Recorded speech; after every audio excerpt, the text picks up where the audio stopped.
Strap down, make sure your cinch is tight. Horse is kinda snuffy, cold chill up your spine. You'll get your ass moving, son, we're burning daylight.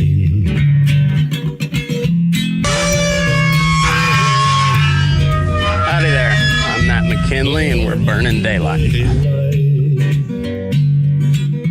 In the saddle till the job's done right. Welcome to Burning Daylight, the only podcast for the working cowboy.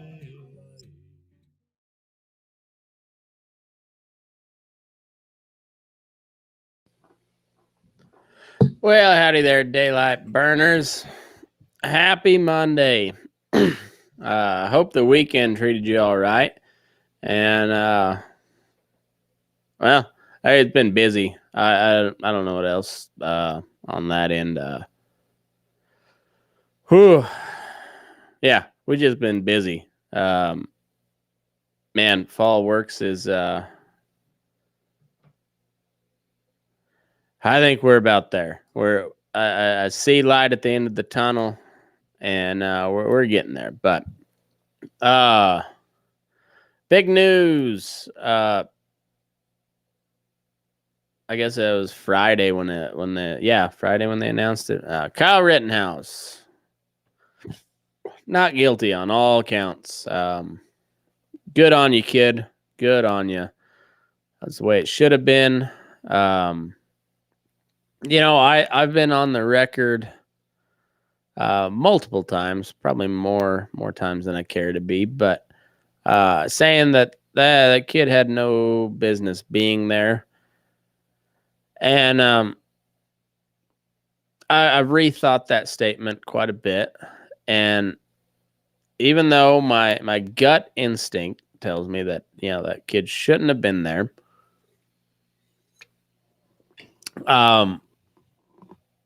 unlike the mainstream media, which I don't know if you guys listen to or know who Michael Malice is, but he's got a pretty good podcast. If you listen to Rogan, you've heard him on there, and he's a little bitty fella, like I don't know, he's like 5'4", 5'5", something like that. I think he might be smaller than that. I don't know. He's a short little dude.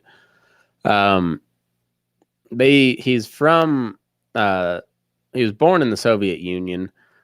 He's calls himself an anarchist, and but he's got a lot of the same views I do. I haven't gone full off into the anarchy business yet, but I'm right there, kind of borderline. But anyway, he's made the point in the past, and I think it's a good idea. I think it's a very, very well made point, and it rings true here. But he said, stop calling them the mainstream media and call them the corporate media or the corporate press or something along those lines, because they are anything but mainstream. They are not a mainstream organization. So, you know, I titled this episode, Some People Just Need Killing. And part of it has to deal with this Rittenhouse deal, and then part of it just has to deal with vigilante justice throughout time immemorial. And but I'm going to focus a little bit on the Old West, because it's kind of like most of the Old West. It's been romanticized to no end, and the posse and the vigilante is kind of well known throughout the West. So anyhow, some people just need killing. And if you look at this Rittenhouse deal, the people that he killed were not good people. The other guy that he shot doesn't seem to be a good person. The one dude was a pedophile, raped kids, like yeah, bad dude, real bad dude, deserved to die. The more I heard about the, like listening to the the testimonies and whatnot, and just the trial, it also sounded like this guy was obviously mentally ill, but he basically just committed suicide by Rittenhouse. More more than anything, like he seemed like that guy just kind of wanted to die, and also probably needed killing. And I know we are set up by a system of law and order here, and trial by jury, and everything. I believe in due process, habeas corpus, all of that. I believe in that. But there's also some people, and I don't believe in the death penalty. Not that I don't believe some people just need killing. I do. I do. A lot of people. But I don't believe in the death penalty just because I don't trust the government. And that's the whole thing there is yeah. Just look at this Rittenhouse deal. This thing should never have been brought. He should never been charged with anything. Maybe initially with the firearms across state lines, but once all the facts came out about that, you find out that, well, it was somebody else that gave the gun to him, and that guy is now being brought up on charges in Wisconsin, where the shooting took place, not Illinois, where Kyle Rittenhouse was from. So, yeah, there was the whole behind or carrying across state lines, that was a myth, just like a lot of media narratives. I don't know if you, I guess if you were around my age and probably a little older, in junior high and high school, you learned about yellow journalism. That was a big topic that they brought up, pertaining to the Spanish-American War. And the yellow journalism and the lies and the pushing in a narrative that got us, that drug us into the Spanish-American War. Well, that just remember, folks, that yellow journalism never left. It's still around. Don't be fooled by all that. And this was yellow journalism at its finest. So I hope this Rittenhouse. Oh, I guess up front, I don't know if we should make this kid a hero just yet. There's been, I don't know. I saw it was kind of a sneaky move that the media pulled, the corporate media. And this is New York Post, who, granted, they're better than the New York Times, for the most part. But I still count them in the corporate media.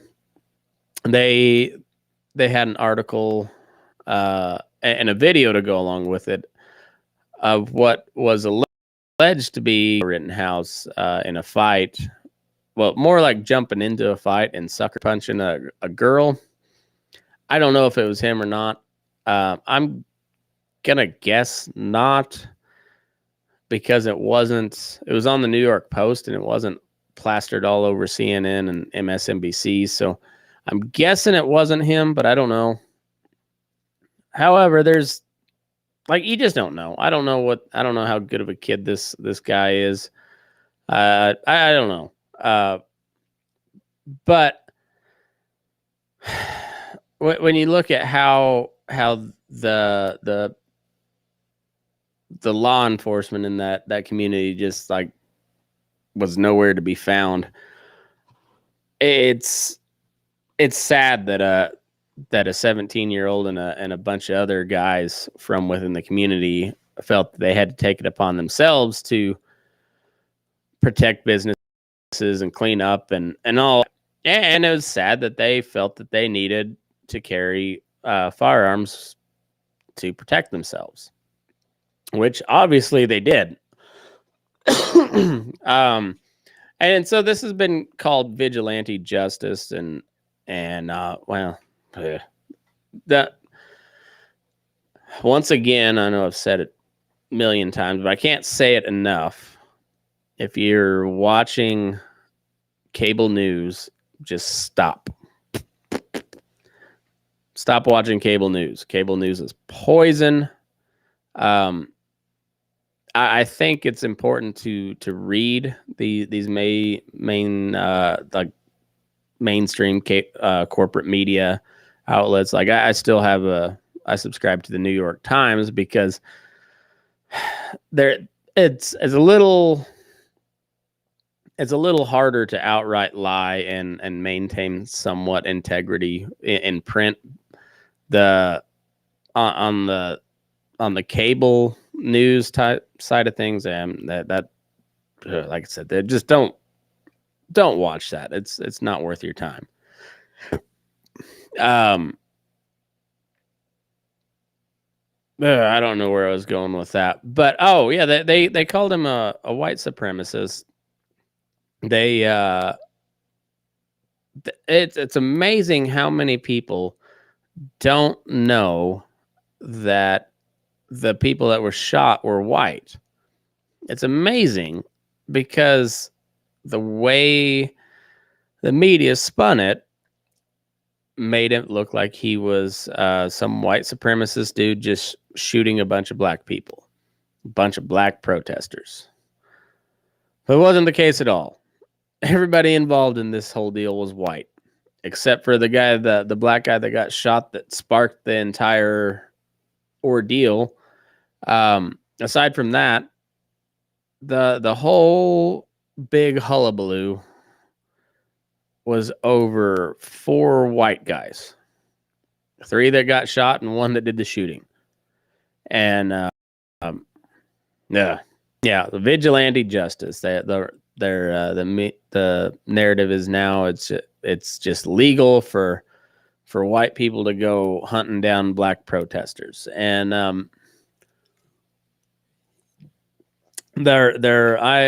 don't know if they've made the comparisons to the Klan yet, but I'm sure they have. I mean, that's kind of right up their alley. Why not? You know, the Klan and the Nazis, those are the go-tos, because they're the most evil ever. And the Klan did start out as and I don't know what they do anymore, but all the way up through their heyday, even through the civil rights movement, they were basically a vigilante justice organization. Now, their idea of justice is not the idea of what my idea of justice or most people, but the actions they took, regardless of what they were motivated by, was they believed they were doling out some sort of justice. And this Rittenhouse deal is nothing of the sort. Like, after listening to all of it, I mean, and I've been following this case fairly closely since the beginning, and all the video footage was out there within hours, if not minutes, of when it happened. I don't think there was any sort of justice trying to be done on either side of this particular deal. It was just more of a angry mob and self-defense. I mean, there was no trying to dole out justice. But there was plenty of cases. Like I said, the Klan was one of those. Mostly trying to keep those uppity blacks in line. But there was also this one I found was called the Anti-Horse Theft Association. And this dude, he was in Clark County, Missouri. A guy was named David McKee. Eventually was a major in the Union Army. But he first started in 1854, so pre-Civil War. And I'm not sure where Clark County, Missouri is, but Missouri at the time was very much frontier country. And there was a bunch of horse thieves, and they also bordered Oklahoma, which was Indian territory. Just nothing. It was the whole state of Oklahoma was Indian reservation. And outside of the tribal law, much like it is today, I guess I won't say much like it is today. I don't know a whole lot about how tribal law works anymore. But at the time, the federal law officers and state law officers pretty well stayed out of Oklahoma. And so a fellow would go steal a horse from Missouri or Kansas or Illinois, wherever, and then they'd haul ass back into Oklahoma and they'd hide out there. And it was pretty big problem. Then old David McKee, he goes off to the war, comes back in 1863, got discharged early for some sort of injury. And finds out it's worse than ever before. So he goes and consults with a couple of his neighbors and buddies, and they basically form, which was, it was kind of like a neighborhood watch deal. Somebody got their horse stolen and said, all right, how'd it happen? They went and investigated it. They gathered evidence, whatever. And then they'd eventually go try to bring the guy that stole the horse. Then they'd bring him into to the sheriff or wherever. And they really did try to work with the law. They didn't try to go lynch somebody. There was plenty of times they killed people. And I'd have to do some more research into it, but it sounds like it was just trying to bring a guy in. He's like, I ain't coming in alive. And they're all right, fine. And they shoot him. Kind of Old West style, Show your hands. I ain't showing you my hands. All right, bam. And but they did stuff that your traditional law enforcement couldn't do. They could cross state lines with the fella. And they did it in a very smart way. So like they started in Missouri, and they covered Missouri, Illinois, and Iowa. But eventually, by 1916, it was kind of right at the top of their heyday. They had 50,000 people that were members, and they had chapters in Oklahoma, Kansas, Missouri, Iowa, Illinois, Arkansas, New Mexico, Colorado, and South Dakota. And so let's say somebody had a horse stolen in Illinois and they caught the guy in Iowa. Well, we got the problem of the state border. So the fellas that found him in Iowa, they would march him to the state line. They'd say, get the hell out. Get out. And he'd say, all right. And he'd step across the state line, and then the buddies from the Anti-Horse Theft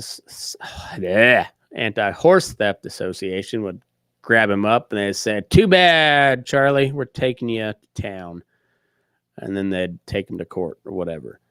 But they did that all the time. They would that is the way they could do stuff that traditional law enforcement couldn't do.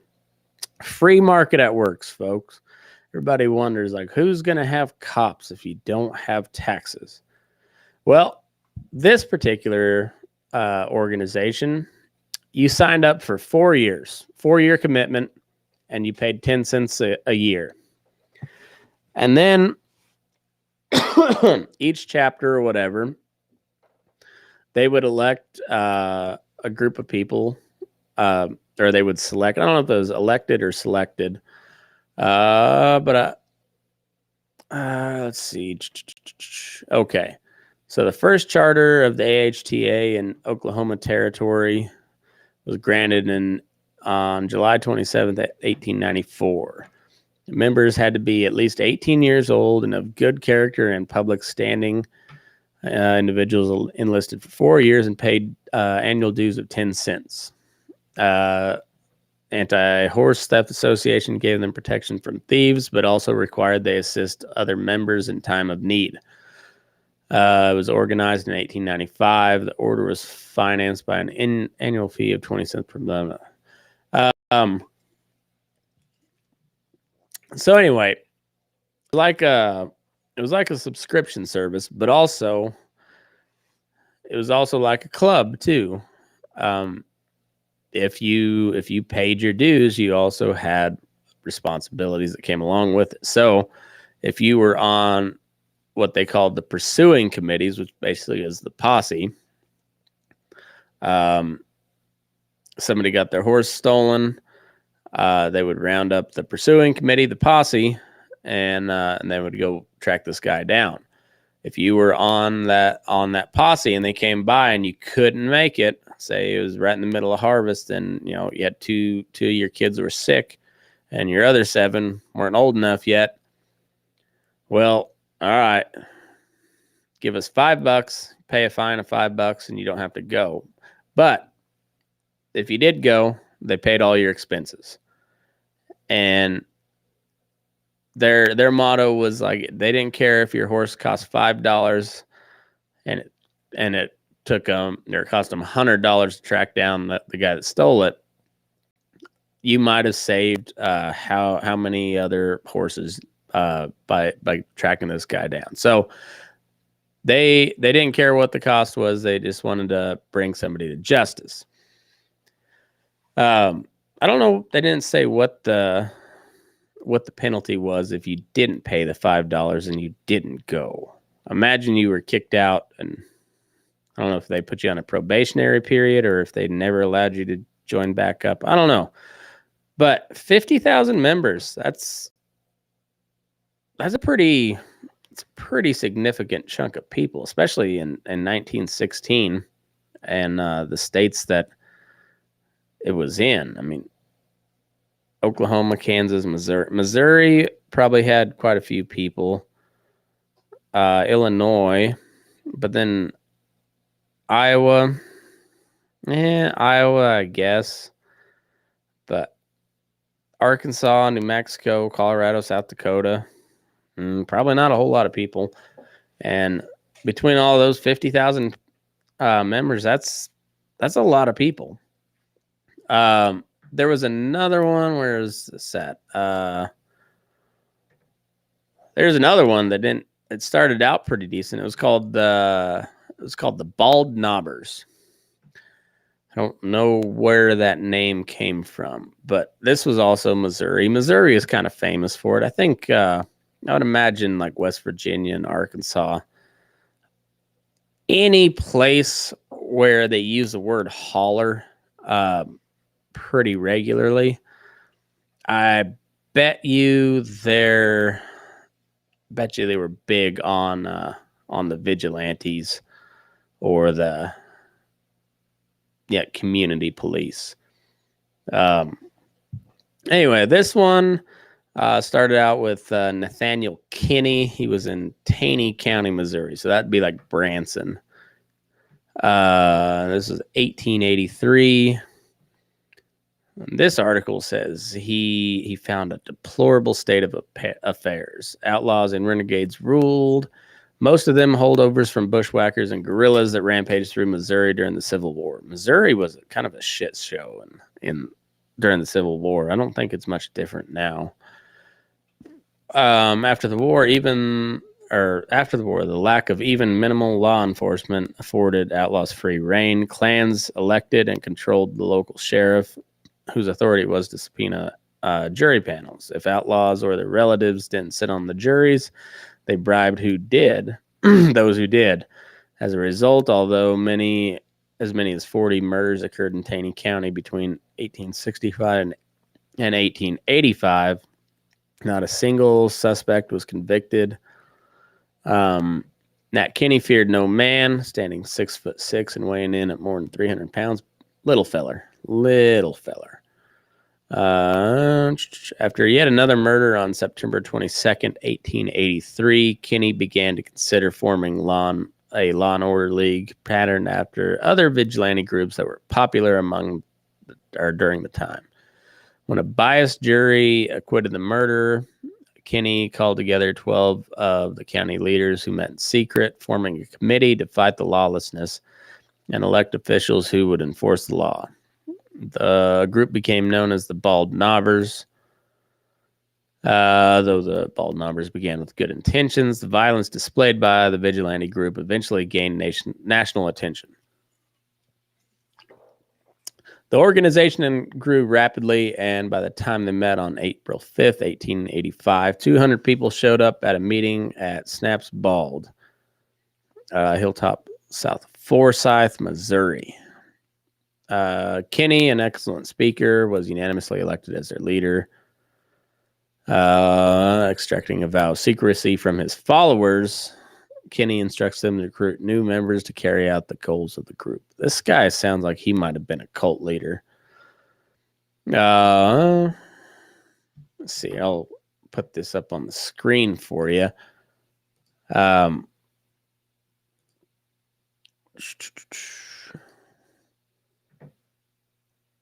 Yeah, right here. You can see this. Nathaniel Kinney. 10 days, Bald Knobbers made a public display of force when 100 of them broke open the door of the county jail and kidnapped brothers Frank and Tubal Taylor. Taylor brothers were well known in the area for their viciousness and were jailed for wounding a storekeeper during an argument over credit for a pair of boots. Local store owner Joe Dickinson happened to be a bald knobber. After breaking the two out of jail, the mob hauled the brothers south of Forsyth and hanged them. The degree of violence appalled several of the founding members who quickly dropped out, but the bald knobbers continued to grow, and before long, the group had between 500 and 1,000 members. Kinney's group, this is where it gets really cool, began to further correct lawlessness by making night rides to scare such lowlifes as drunks, gamblers, or loose women into changing their ways. Hey, you whore, stop sleeping around. They frightened wife beaters, couples living in sin. Get a room, but separate. Bastards. And men who failed to support their families. Sometimes they even called on those who they simply considered ornery. Hey, you've been acting up a little bit too much. Said a little bit too much. Had a little too much spicy language in the cafe. We're gonna have to whoop your ass. They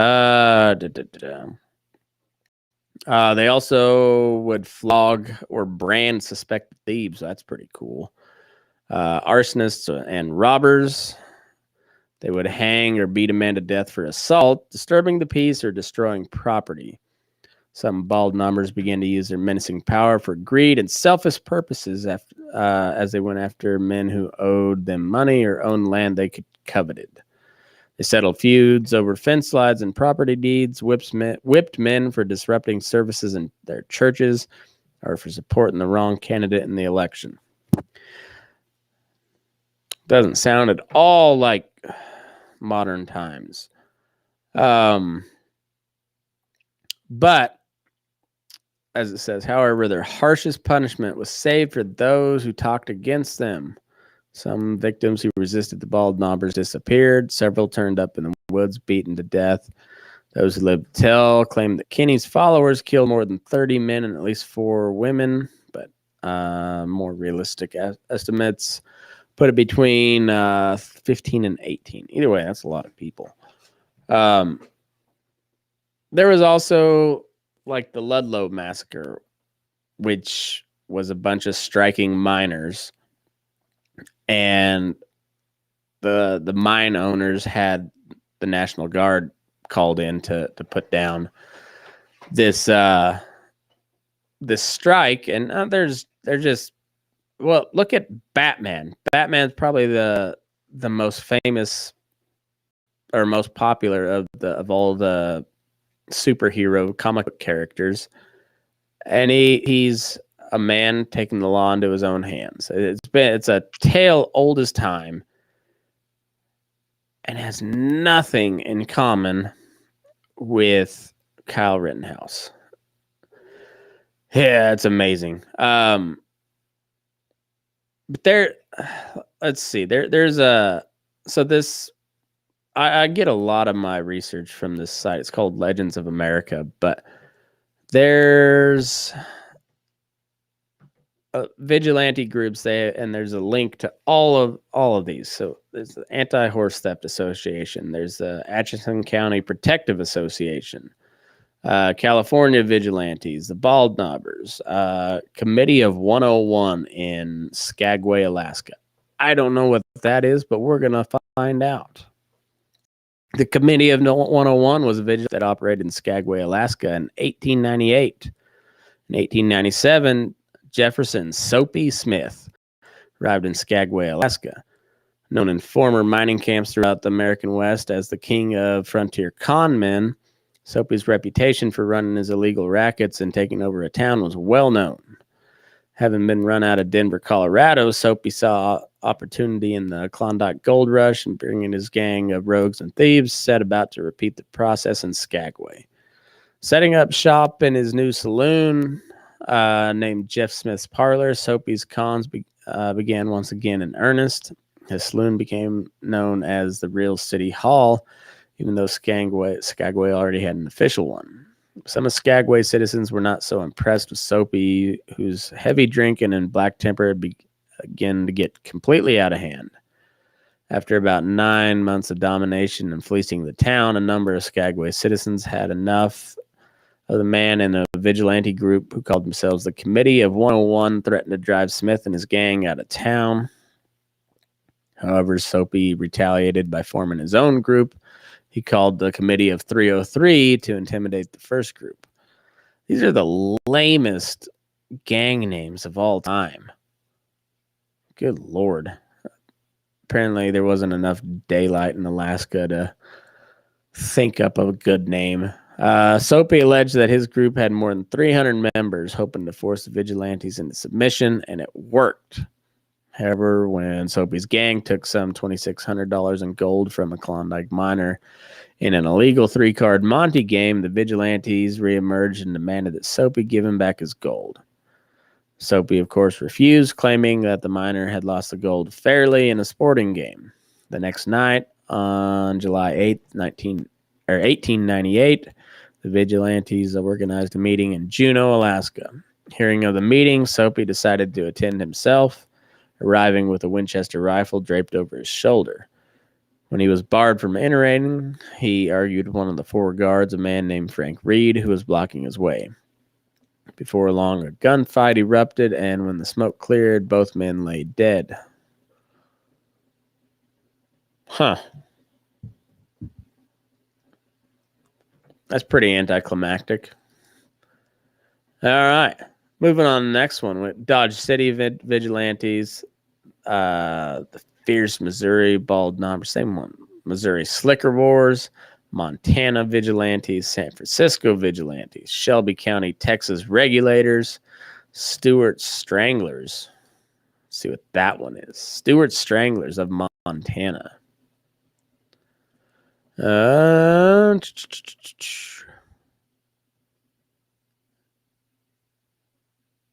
right. Grantville Stewart, best known as being a Montana cattleman, was also credited as earning his living as a miner. Merchant, a horse trader, banker, rancher, real estate investor, historian, and writer.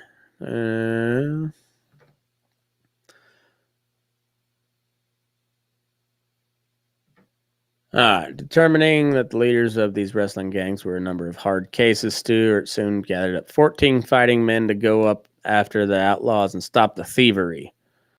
So Stewart called his men a vigilante committee, much like those that operated in the Virginia City area 2 decades earlier. They would forever be remembered as Stewart Stranglers or the Montana Stranglers. Within no time, dozens of Montana outlaws had either been strung up in trees or riddled with bullets. The Montana Stock Growers Association was so appreciative of Stewart's efforts, they elected him president of the organization in 1884.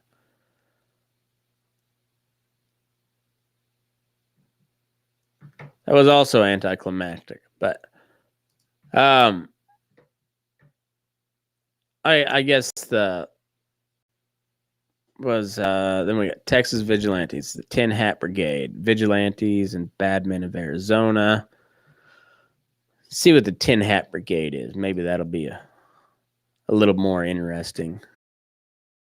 Texas. Vigilante group was based out of the settlement had grown up near Fort Griffin, Texas. The frontier towns, Fort Griffin. I'm not sure where that's at. 1874, a man named John Larn joined the brigade, and in respect, he got elected sheriff.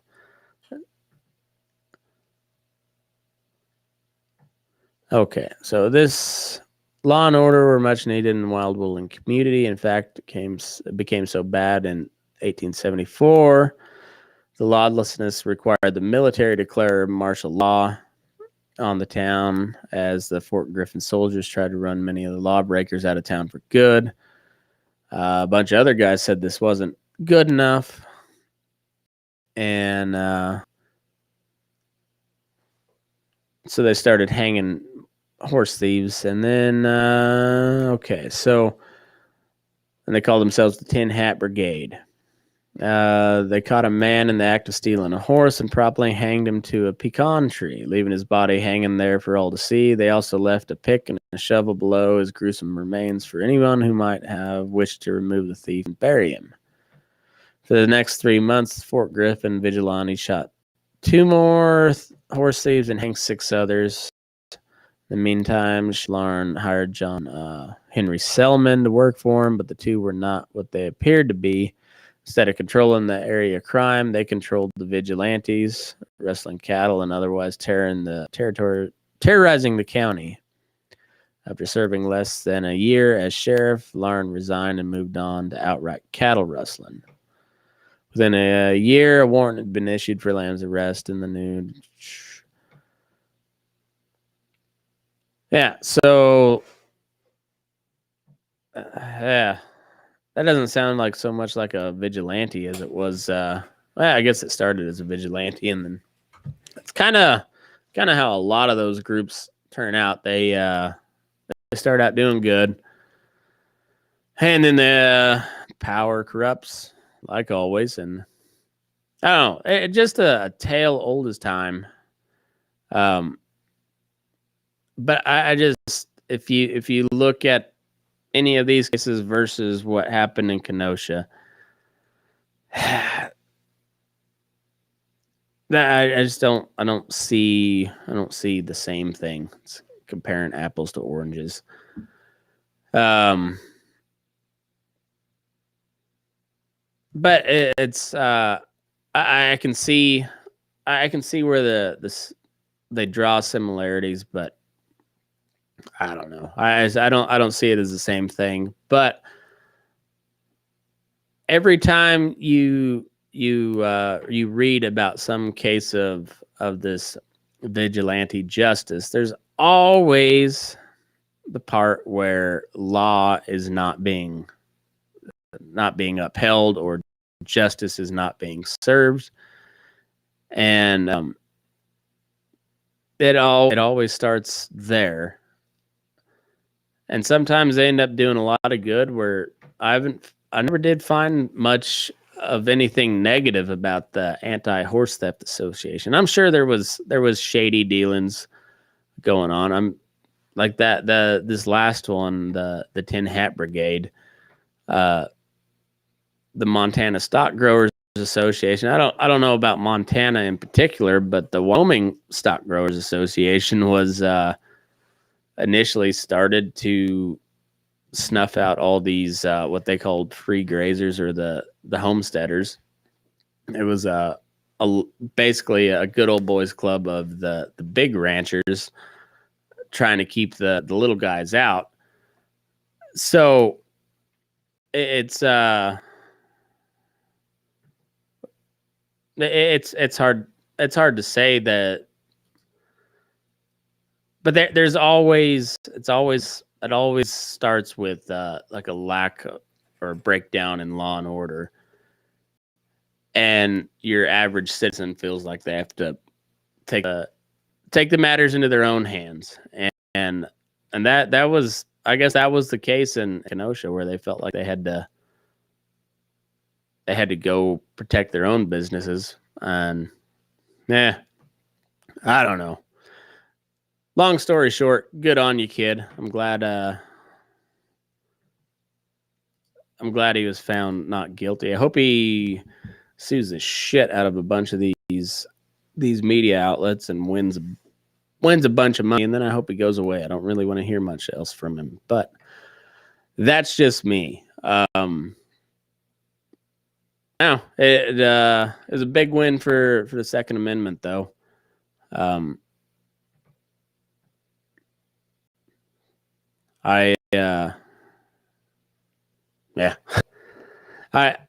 thought quite a little bit about this case, and I still don't know exactly how to feel.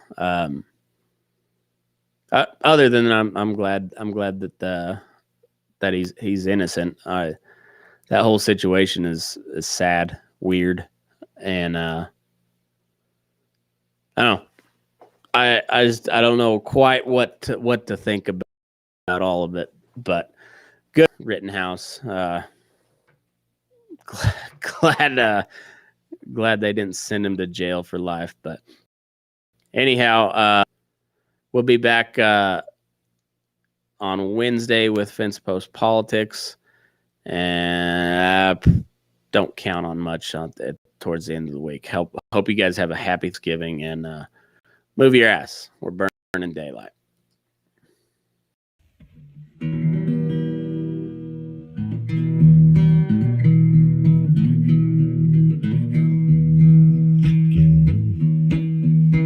Your eyes up in the morning, beneath the stars so bright. Pull your hat down, make sure your cinch is tight. Horses kinda snuffy, cold chill up your spine. We'll get your ass moving, son, we're burning daylight. Burning daylight. Burning daylight. In the saddle till the job's done right.